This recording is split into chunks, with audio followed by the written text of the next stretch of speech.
যখন YouTube start করি তখন আমার মনে হয় যে আমাদের আগে একটা জিনিস ভাবা উচিত যে আমরা যে ভিডিও আপলোড করছি সে যতই হোক, সপ্তাহে একটা হোক কি সপ্তাহে প্রতিদিন হোক, অ্যান্ড কতই ভিডিও আপলোড করি বা কি কি টপিক নিয়ে আপলোড করি, তো আমার মেন থিং মনে হয় যে আমাদের সবাইকে এটা বোঝা উচিত যে আমার ভিডিও কেন সামনের জন দেখবে সেটা একটা প্রপার জাস্টিফিকেশন আইডিয়া নিজের মাথায় ভাবা।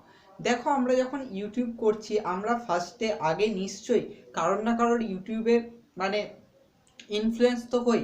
যেমন আমরা সবাই বোধহয় সৌরভ যোশী আর্টের চ্যানেল দেখি, আর সে অলরেডি এতটাই ফেমাস, আর সে তার চ্যানেলে চারকোলের ভিডিও করেছে, অনেক ডিফারেন্ট ডিফারেন্ট টপিকের ভিডিও করেছে, বেস্ট বেস্ট টিউটোরিয়াল ভিডিও করেছে, বিগিনারদের বেস্ট টিপস দিয়েছে।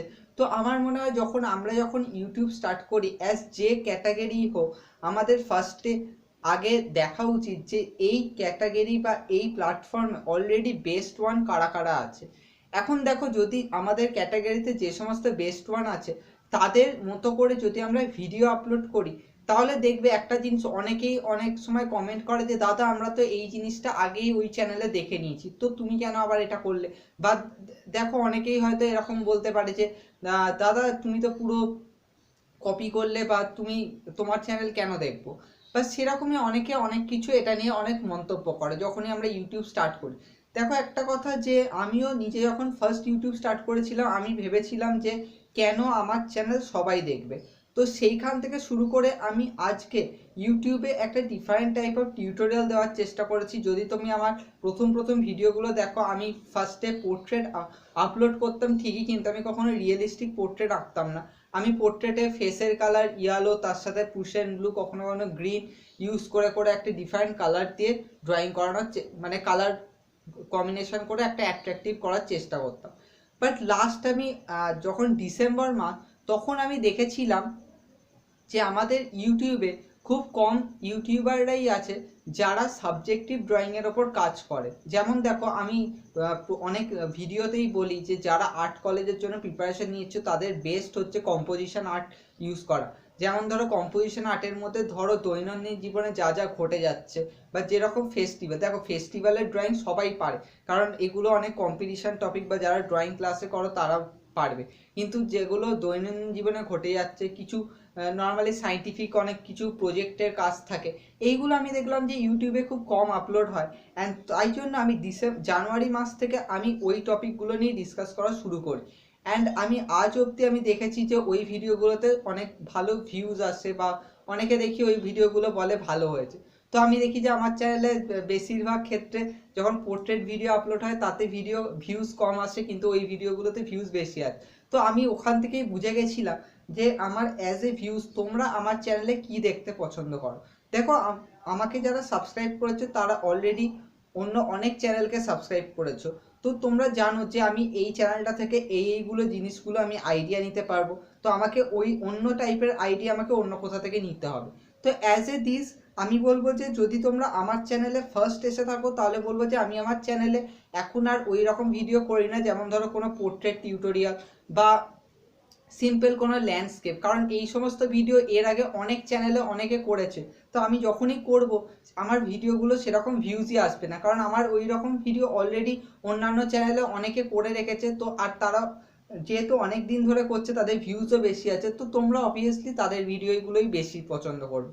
তাই আমি যখন আমার চ্যানেলে এখন অ্যাজ এ টাইম আমি চেষ্টা করি যে সাবজেক্টিভ ড্রয়িংগুলো করার, আর বেশিরভাগ ক্ষেত্রে আমি টিউটোরিয়াল টিপস দেওয়ার চেষ্টা করি যেগুলো নর্মালি আর্ট স্কুলে দেওয়া হয়ে থাকে, বা যথেষ্ট আর্ট কলেজের কনসেপচুয়াল টপিকগুলো হয়। তো সিম্পলি আমি বলবো যে যদি তুমি আমার চ্যানেলে প্রথম এসে থাকো তাহলে তুমি আমার চ্যানেলে এই জিনিসগুলো বেস্ট পাবে। সেগুলোর মধ্যে হচ্ছে সাবজেক্টিভ ড্রয়িং পাবে, কম্পোজিশন আর্ট পাবে, তার সাথে সাথে আমি হিউম্যান ফিগার স্টাডি নিয়েও ড্রয়িং করেছি। ডিফারেন্ট ডিফারেন্ট পোস্টারে হিউম্যান বডি কীরকম মুভমেন্ট হয়, কীরকমভাবে আঁকতে হয়, সেগুলো পাবে, যেগুলো আমি লাস্ট মান্থে আপলোড করেছি। তাই জন্য আমি বলবো যে যদি তুমি আমার চ্যানেলে ফার্স্ট এসে থাকো, আর যদি তুমি ফিউচারে আর্টকে নিয়ে ডিসাইড করতে চাও, তাহলে আমার চ্যানেলটা মাস্ট সাবস্ক্রাইব করে রাখো, কারণ আমি আমার চ্যানেলে এই মাস থেকে চেষ্টা করছি যে আরও অ্যাট্রাকটিভ কাজ করার। আর বেশিরভাগ ক্ষেত্রে আমি পড়াশোনার লাইনগুলোকেও এখানে নিয়ে আসতে চাই, যে আর্ট নিয়ে কীভাবে তুমি কেরিয়ার স্টার্ট করতে চাও। তাই জন্য বলবো যে যদি তুমি অ্যাজ এ ড্রয়িংকে প্রফেশনালি শিখতে চাও তাহলে তুমি আমার চ্যানেল মাস্ট সাবস্ক্রাইব করো। আর নর্মালি যদি তুমি পোর্ট্রেট আর চারকোল বা পেন্সিল শেডিং এইগুলো শিখতে চাও, আমি বলবো যে তুমি সৌরভ যোশীর আর্ট ফলো করতে পারো, বা অয়েল প্যাস্টেলের কাজ শিখতে হলে আর্ট এরিনা চ্যানেলকে ফলো করো। কারণ আমি আর এখন ওই রকম টাইপের ড্রয়িং আর সেরকম বানাবো না, কারণ অলরেডি ওই টপিকগুলো ওই সমস্ত চ্যানেলগুলোকে প্রচুর ভাইরাল করে দিয়েছে। আর এই সময় দাঁড়িয়ে আমরা প্রত্যেক যারা ইউটিউব স্টার্ট করি তারা একটা জিনিস এটা মাথায় রেখে দিই যে আমাকে এমন কিছু ইউনিক করতে হবে যেটা অন্যান্য চ্যানেলে কেউ করেনি বা করেছে কিন্তু অনেক বছর আগে করেছে। তো আমাকে সেই রকম ইউনিক কাজগুলোকে আবার রিপিট করতে হবে বা ওগুলোকে আরো ভালো করে শো করতে হবে। তাই জন্য বলবো যে যদি তোমরা আর্ট কলেজ নিয়ে বা প্রফেশনালি লাইনে আসতে চাও তাহলে মাস্ট আমার চ্যানেলকে ফলো করো। আর আমার চ্যানেলে একটা নিউজ প্লেলিস্ট স্টার্ট হতে চলেছে মাই স্মার্ট সাপোর্ট, তো সেটাকে প্লিজ সাবস্ক্রাইব করো। আই হোপ তোমাদের ভালো লাগবে। আর এর আগে যত আমি সাবজেক্টিভ ড্রয়িং করেছি ওগুলো তোমরা মাস্ট প্র্যাকটিস করো, কারণ আমার মনে হয় যে ড্রয়িংয়ের পারফেক্ট শেখা তখনই হয় যখন তোমরা sit and draw competition participate করবে। কারণ একটা ওভারঅল অনেকটা বড় এরিয়াতে যখন অনেকে পার্টিসিপেট করবে তখন তুমি বুঝতে পারবে যে তুমি খুব ফাস্ট কখন তোমার কনসেপ্ট কতটা ভালো কাজ করছে, কতটা ভালো আইডিয়া কাজ করছে, যে তুমি একটা সাবজেক্টকে তুলে ধরতে পারছো খুব কম সময়। তো আমি মনে করবো যে তুমি আমাদের চ্যানেলে সাবজেক্টিভ ড্রয়িং টিউটোরিয়ালটা ভালো করে দেখো, এমনকি ফেস্টিভ্যাল ড্রয়িং টিউটোরিয়ালগুলো ভালো করে দেখো। আমি আমি প্রত্যেক ফেস্টিভ্যালের উপরেই একটা করে ড্রয়িং দিই। তাছাড়াও ক্রাফটও আমি ছোটোখাটো করেছি, যেমন তোমার জলের বোতল দিয়ে ফ্লাওয়ার ভাস বানানো, বা আমি কোকোনাট ট্রি বানানো করেছিলাম আমার চ্যানেলে। তো আই হোপ তোমরা ওগুলোও ভালো লাগবে, তোমরা ওই চ্যানেলগুলো দেখতে, ওই ভিডিওগুলো দেখতে পারো। নর্মালি আমি দেখি যে আমার সাবজেক্টিভ ড্রয়িং প্লেলিস্টটা অনেকে প্লে করে, তো আমি বলবো যে আমার বাকি ভিডিওগুলো একবার দেখো। 300খানা ভিডিও আপলোড হয়ে গেছে, নিশ্চয়ই সেই ভিডিওগুলোর মধ্যে কিছু তো আছে, না তো আমি কেন আপলোড করব। তো আমি তাই এইটুকুনি বলবো যে তোমরা ওই আপলোডগুলোও দেখো, ওই ভিডিওগুলোও দেখো। অ্যান্ড এই ভিডিওটা দেখার জন্য ধন্যবাদ। অ্যান্ড চ্যানেলে যদি নতুন এসে থাকো তাহলে প্লিজ সাবস্ক্রাইব করো, কারণ আমি চেষ্টা করছি যে চ্যানেলটাকে গ্রো করা, তাই জন্যই বলবো যে প্লিজ সাবস্ক্রাইব করো।